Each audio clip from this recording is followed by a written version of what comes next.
So guys, tonight is the last vigil of our proud in Mindanao, Mr. MVP Rene Clint Paterbunya. Marami nang nalulungkot guys kasi katapos ang gabi na at ihatid na siya bukas sa kanyang eternal life. Salamat sa magandang alaala kahit hindi kita kilala, Bobet, pero hopefully nabigyan ako ng chance na pag-vacation ko, makavisit din ako doon sa inyong lugar.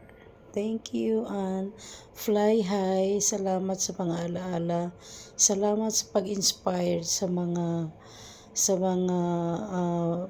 kids na kagaya mo. Yan. Just a kid with a big dream.